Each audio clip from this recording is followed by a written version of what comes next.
와문 여러분 안녕하세요. 와인과 인문학에 빠진 남자 와인문의 정화봉 소믈리에입니다. 오늘은 북촌에 위치한 전통주 갤러리에서 초대해 주셔서 한국 와인들을 대중들에게 전해드릴 수 있는 기회가 있어서 마침 전통주 갤러리를 소개시켜드리고 더불어 같은 건물에 위치하고 있는 한식진흥원과 식품명인 체험관의 내용도 함께 전해드리려고 찾아오게 되었습니다. 전통주 갤러리 건물 안으로 들어서면 제일 먼저 만나게 되는 공간은 카페 이음과 그 카페의 벽면에 디스플레이 되어 있는 식품명인들의 제품들을 만나볼 수 있는 홍보관이 준비되어 있습니다. 우리는 모든 것이 쉽게 왔다 쉬이 사라지는 세상에 살아갑니다. 빠르게 변화하는 시대 속에서 변하지 않는 우리의 맛과 가치를 전하는 사람들, 바로 대한민국 식품 명인들이십니다. 전통의 맛을 지키는 고귀한 장인, 대한민국 식품명인이 전하는 전통식품에는 맛뿐 아니라 어쩌면 우리가 잊고 살아온 선조들의 지혜가 스며들어 있습니다. 전통과 현대를 잇는 이곳 식품명인 체험 홍보관에서 변하지 않고 전해질 귀한 우리의 맛과 문화를 경험해보세요. 전통의 맛과 가치를 이어가는 대한민국 식품명인을 전합니다. 먼저 한식진흥원은 한식 및 한식산업의 진흥과 관련 산업의 경쟁력 강화를 통하여 국민의 삶의 질 향상과 국가경제 발전에 기여함을 목적으로 설립된 농림축산식품부 산하의 공공기관입니다. 2010년 설립 이래 한식진흥 정책 기반을 마련하고 한식의 경쟁력을 강화하는 다양한 사업 추진을 통해 한식산업 발전에 힘써왔습니다. 제가 방문한 4월 27일에는 농림축산식품부와 한식진흥원이 서울 종로구 한식문화공간 이음에서 기다림이 빚은 맛의 향연 장이라는 주제로 상설 전시가 진행되고 있어서 영상을 통해서 소개시켜드리고 있습니다. 한식진흥원은 한국의 장 담그기 문화가 2024년에 유네스코 인류 무형문화유산 등재를 기원하고 방문객들에게는 한국 음식의 근간이자 장수인 장문화를 누구나 재미있게 이해할 수 있도록 전시가 진행되고 있었습니다. 전시는 한식 장의 근원, 시간을 품은 오랜 레시피, 한국인의 밥상, 민족 정서의 보고 장, 숨쉬는 그릇 옹기, 장 만들기 인터액티브 체험, 한국의 발효 음식 등 크게 7가지 주제로 구분되어 진행되고 있었습니다. 한식장의 근원에서는 장의 주재료인 콩, 소금, 물을 대박 액자로 연출하였습니다. 시간을 품은 오랜 레시피에서는 장독대를 조성하고 계절의 흐름에 따라 장을 담그는 일련의 과정을 내외국인 누구나 이해하기 쉽도록 애니메이션 영상으로 제작하여 연출하였습니다. 특히 장독대에는 코너 속의 코너를 마련하여 장 담그기 과학, 시간장 이야기 등 장과 관련한 다양하고 흥미로운 이야기를 소개합니다. 민족 정서의 보고 장에서는 장과 관련된 속담과 속담 풍의를 소개하여 오래전부터 한국인의 생활의 큰 부분을 차지한 장 문화를 조명하였고, 동네 지역 지신밟기의 장독풀이 대목을 음향 장비를 활용하여 직접 들어볼 수 있도록 마련하였습니다. 숨쉬는 그릇 옹기에서는 옹기의 역사와 과학적인 구조, 그리고 미생물이 일하는 소리를 들을 수 있도록 전시하였습니다. 특히 지역별 실물 옹기를 축소 모형으로 만들어 연출하여 지역마다 옹기의 특징을 잘 이해할 수 있도록 준비하였습니다. 단순히 보는 전시뿐만 아니라 직접 만지고 즐기는 체험형 전시를 추구하는 만큼 터치스크린을 활용하여 누구나 장 담그는 과정을 쉽고 재미있게 이해할 수 있도록 준비되어 있었습니다. 더불어 지난 2월 27일 조선호텔에서 진행된 서울의 9번째 미쉐린 레스토랑 결과 발표에서 유일하게 3스타로 선정된 밍글스 레스토랑의 강민구 셰프님은 밍글스를 오픈하고 한식에 대한 깊은 이해를 위해서 사찰 음식의 대가이자 넷플릭스 셰프 테이블이란 프로그램에 한국 일원으로 최초로 출연하신 정관 스님에게 한국의 장문화를 배우기 위해 주말마다 직접 백양사를 찾았던 이야기와 최근에 출간한 책의 제목도 장이며 밍글스를 대표하는 디저트 중에는 장트리오라는 디저트가 있는 것만 보아도 장이 우리나라 음식의 근본이 되고 있음을 알 수 있는 것 같습니다. 자, 그럼 이제 장을 주제로 한 전시를 지나서 본격적으로 전통주 갤러리 안으로 이동해 보겠습니다. 전통주 갤러리는 한국 전통주의 맛과 멋, 문화적 가치를 널리 알리고자 농림축산식품부와 한국농수산식품유통공사가 설립한 전통주 소통 공간입니다. 전통주의 근본, 한국인에게 있어 술은 단순한 알코올이 아닙니다. 사람과 사람, 사회 구성원을 하나로 통합하는 상징이기도 합니다. 예를 중요시하는 유교 문화에서 술은 봉제사와 손님의 접대에 꼭 필요한 것이었습니다. 술은 음식의 하나로 집집마다 다양한 술을 직접 빚고 나누어 마셨습니다. 전통주의 종류는 다음과 같습니다. 무형문화재 보전 및 진행에 관한 법률에 따라 지정된 주류 부분의 국가 무형문화재와 시도 무형문화재의 보유자가 주류 면허 등에 관한 법률에 따라 면허를 받아 제조한 술. 식품산업진흥법에 따라 지정된 주류 부분, 대한민국 식품명인이 주류 면허 등에 관한 법률에 따라 면허를 받아 제조한 술. 지역 특산주, 농어업 경영체 및 생산자 단체가 직접 생산하거나 제조장 소재지 또는 관할 인접 자체단체에서 생산한 농산물을 주원료로 제조한 술로서 시 도지사의 추천을 받아 주류 면허를 받아 제조한 술이라고 정의하고 있습니다. 막걸리 혹은 탁주, 세상에서 가장 신선한 술. 대한민국에서 가장 대중적인 전통주는 막걸리입니다. 막걸리는 이제 막 걸러냈다는 뜻으로 신선함에 그 어원을 두고 있습니다. 막걸리는 일반적으로 발효기간을 짧게 하고 곡물에서 비롯된 고용분을 남김으로써 부드럽고 고소한 곡물의 풍미를 그대로 전달합니다. 탁주 또는 백주로도 불리는 막걸리는 곡물의 맛과 질감을 그대로 간직한 신선한 술입니다. 약주, 약이 되는 맑은 술. 한국에는 약이 될 만큼 귀하다는 뜻의 술입니다. 바로 맑은 술 약주입니다. 조선시대 금주령이 있던 시기에도 약으로만 술 빚기가 허용되기도 했으며 귀한 약재를 넣기도 하고 무엇보다 양반과 규수들이 직접 빚는 귀한 술이었습니다. 전통 소주, 술 기운이 응축된 최고의 타오르는 술. 소주란 것은 한자 그대로 소주, 즉 타오르는 술을 의미합니다. 증류라는 방식을 거쳐 술 기운만 뽑은 것입니다. 소주하면 보통은 희석식 소주를 연상하는 경우가 많은데 전통 소주는 증류주로서 희석식 소주와는 만드는 방법부터 다릅니다. 원료의 풍미가 살아있고 장인의 손길로 다듬어진 다양한 술의 원료들은 지역 농산물과 문화를 알리는 중요한 지표가 됩니다. 한국 와인 과실주, 대한민국에도 우리의 땅과 기후로 길러낸 과실로 빚는 우리 한국 와인과 과실주가 있습니다. 최북방 DMZ 인근에서 남쪽으로 제주도까지 다양한 지역 음식과 어울리는 한국 와인과 과실주가 수백 종 빚어지고 있습니다. 현재 우리 술의 품질을 향상하기 위해서 다양한 제도들이 시도되고 진행되고 있는데요. 그 제도들을 간략하게 소개해드려 보도록 하겠습니다.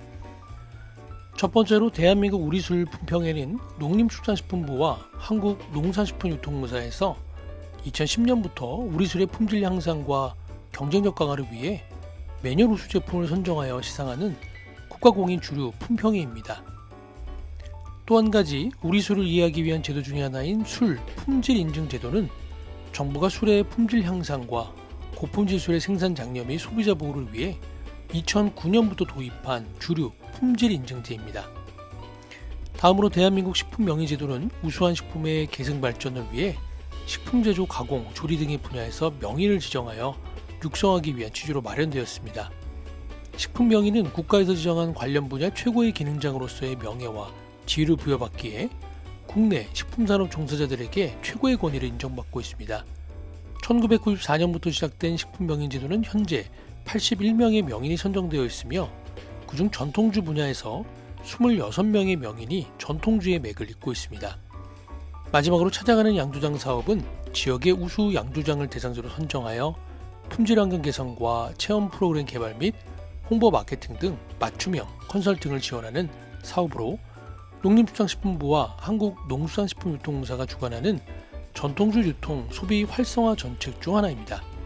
본 사업의 목적은 양조장 콘텐츠 다양화 및 차별화를 통해 양조장을 지역 관광 명소로 가꿈으로써 국내외 전통주 산업을 발전시키고 지역 관광지와의 연계 및 지역 농산물 사용 증진을 도모하여 지역 경제를 활성화시키는 데 있습니다.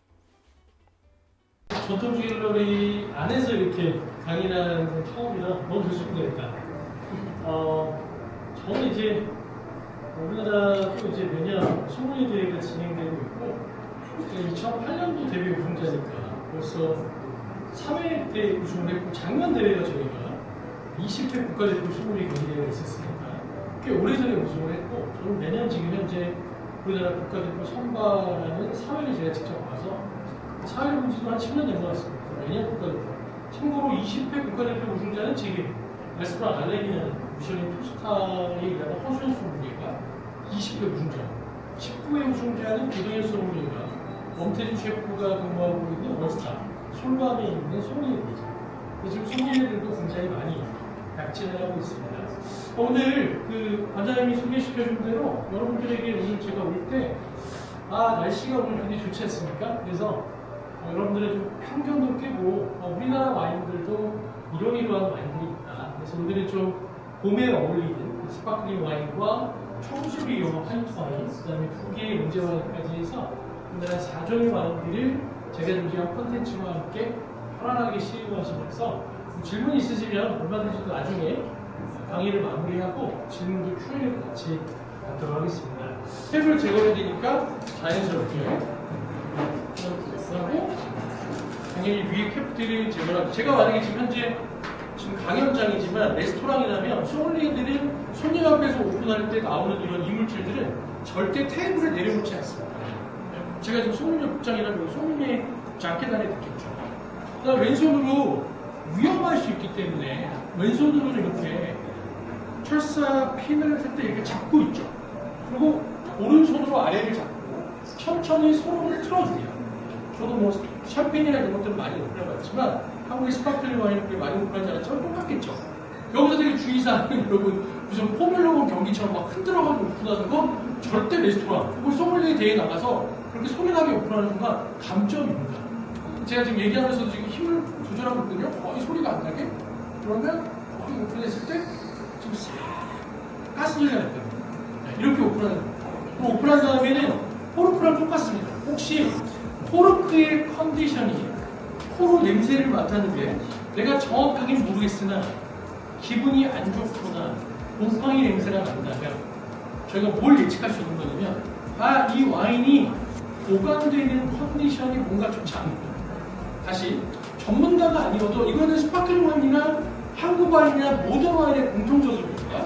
포르카라는 것이 나무로 만든 것이기 때문에 보관되는 상태에서 오픈한 다음에 포로 가져가는데 내가 와인을 잘 모르겠으나 일단 기분이 좋지 않은 냄새 혹은 곰팡이 비슷한 냄새가 났다는 것은 이 와인의 상태가 일단은 그렇게 썩 좋지 않았다.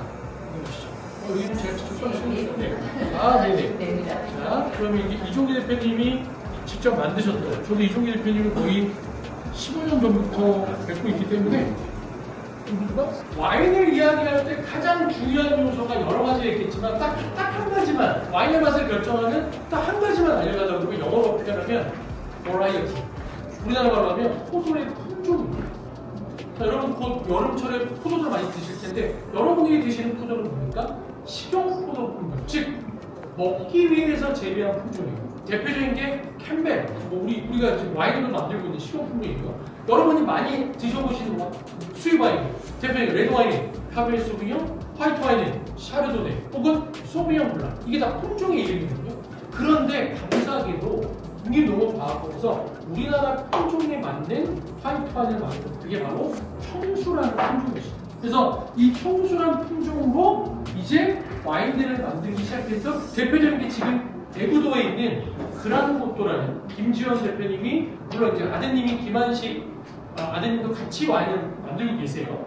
저는 참고로 이제 소믈리에 오래 하다 보니까 이 대표님들하고는 대부분 다 오랫동안 알게 되고 또 이 대표님들하고 실제 와인도 여러 번 진행을 해봤기 때문에 저도 알고 있습니다. 자 그러면 첫 번째 문경 오미자로 만든 이종기 대표님의 오미로제 연 첫 번째 스파클링 와인이었고요. 두 번째는 대구도 여러분 그 데이트 같은 맛이 좀 가끔 가시죠. 서울에서 이렇게 멀지 않으니까 무시하는 게 아니까. 자 대구도에서 대표적으로 만들고 있는 와인 이름이 청수이자 품종 이름도 청수라. 자 두 번째 화이트 와인을 한번 시도해보겠습니다. 아까처럼 뭐 너무 세 가지 단계 안 마셔도 그냥 편안하게 한번 드셔보세요. 자 좀 수원님도 해보시고 왜냐면 향이 입장 굉장히 좋으니까 먼저 포르도 한번 맡아보시고 약간 스위트한 향도 나고 여기서 약간 영어로 하면 시트러스라는 표현은 레몬 계통이에요. 레몬, 자몽, 오렌지 이런 걸 저희가 시트러스라고 표현하거든요. 약간 시트러스 계통의 향들이 굉장히 지배져 있고 뒤끝에 약간은 스위트한 향도 좀 코에서 느껴지는 것 같습니다. 자, on the palate. 여러분 입으로 한번 가져가 보시겠어요? 어떻게? 아까처럼 저 공기를 마셔도 되고요. 그게 너무 부담스러워서 편하게 드셔도 되고 한번 드셔보시죠. 캠베럴리를 많이 만드시는 거예요. 영천에서는 또 MBA를 많이 만드시는 거예요. MBA의 포도 품종의 풀네임이 무스카 베일리 에이다. 아까 제가 얘기해드린 것 중에 발효의 정의까지 기억을 해주시면 결과적으로 포도가 잘 익어야 되는 이유는 그 안에 있는 높은 당 성분이 효모를 만나서 알코올과 CO2로 바뀌는 과정은 발효인데 만약에 당이 낮다면 알코올이 적게 나오면 알코올도 적게 나오면 어떻게 됩니까? 그리고 와인은 아까 여러분 첫 번째 와인 드셔보겠지만 인간이 입안에서 느껴지는 미각은 이렇게 생각하시면 됩니다. 삼각형의 꼭지점을 제가 찍어볼게요. 근데 이 꼭지점마다 하나의 요소들을 제가 한번 얘기해 보겠습니다. 첫 번째 꼭점에 알코올이 있어요. 두 번째 꼭점에는 엑스리트가 있고요. 세 번째 꼭점에는 탄닌이 있습니다. 알코올은 말 그대로 사람을 치자면 척추예요. 즉, 바디, 스트럭처, 어떤 구조원을 넣는 게 알코올이거든요. 엑스리트 말 그대로 여러분 오렌지 주스 생각합니다. 오렌지 주스는 어떻죠? 새콤하죠. 그 새콤이 바로 엑스리트입니다. 여러분 지금 첫 번째 화이트 와인 했을 때 혀 양쪽에서 침샘이 좀 올라왔죠. 그걸 여러분들이 엑스리트라고 표현하시겠어요. 인지하시면 돼요. 탄닌은 그럼 죄송해요. 탄닌은 익지 않은 땡감을 겉을 보실 때 익지 않는지 모르잖아요. 근데 딱 먹어도 알 것 같은 땡감이에요. 땡감이 익지 않았잖아요. 어떻게 돼요? 바로 혀 양쪽에서 느껴지는 탄닌. 인간은 자기를 보호하는 거예요. 야, 이거 떨궈서 먹으면 안 돼. 바로 느끼는 거예요. 이걸 탄닌이라고 해서 탄닌은 어디냐면 포도의 껍질과 줄기에 맞습니다. 그러니까 지금 이 화이트 와인에는 껍질을 담가놓는 양조 과정에서 그 과정이 거의 없어요. 근데 레드 와인은요. 로제나 레드 와인은 껍질을 담가놓는 과정, 전문용어로 침용이라고 하는데 모르셔도 되지만 만드는 프로세스에서 레드 와인은 껍질에 있는 성분들이 들어갑니다. 그게 안토시아닌이라는 색소와 탄닌이라는 거예요. 그래서 제가 아까 뭐라고 했냐면 꼭지점 3개가 알코올과 산소와 탄닌이라고 했잖아요. 그러니까 모든 와인의 공통점, 모든 영어로 하면 브레드 와인의 공통점은 그런 좋은 중형감입니다. 인간의 미각에서 느껴지고. 그래서 그렇게 미각이 느껴지기 위해서 다양한 시도들을 누가 와인 메이커, 와인 생산자들이 하는 거고 지금은 여기 여러분들 제가 이름을 다 알고 계시지만 그들 또한 와인 메이커인 거죠. 이종기 대표님, 정재민 회장님, 안남남 대표님, 김지현 대표님 다 지금 한 20년 넘게 우리나라 와인들 만들고 계십니다. 매년 퀄리티들은 어떤 애는 또 좋은 수준이 나오시지만 저는 개인적으로는 계속 꾸준하게 디벨롭이 되고 있다고 생각합니다. 그래서 우리나라 현재 이렇게 3가지 레드 와인 머로로 만드는 건 오늘 저희가 시음을 못하지만 수도산의 크라테라 와인이 제가 생각해도 우리나라 레드 와인 중에는 가장 품질이 또 좋은 레드 와인 중에 하나 될 것 같습니다. 엠베이는 어디? 경북 영천. 캠베라는 어디? 충북 영동지. 하늘과 땅과 사람이 모두 다 합일이 있을 때 좋은 와인이 만들 수 있어요. 그러니까 제가 어떤 특정한 와인을 그 대표님한테 설명해봤자 너무 낮은 답변인 것 같고요. 이런 이야기를 드리고 싶습니다. 이렇게 균형감이 좋은 와인이 바로 그레이트 와인이 될 거다. 네, 여러분 그래서 저는 뭐 이런 사람이고요. 와인 인문학자가 저를 이제 데피니션하는 그 용어다 보니까 이 사람도 합니다. 후마니타스가 인문학자니까 그다음에 유튜브 채널도 와인하고 인문을 합성하니까 와인문이라는 채널을 제가 만들어서 호텔 이야기, 그다음에 인문학적인 이야기들을 많이 하고 있습니다. 그래서 혹시 이제 강의가 마무리되니까 Q&A로 질문들이 있으시면 얼마든지 편하게 평소에 오늘 주제인 한국 와인에 대해 질문하셔도 되고요. 아니면 와인에 대해서 또 질문하셔도 되고 레스토랑 관련해서 질문하셔도 되고 호텔에 대해서 질문하셔도 되고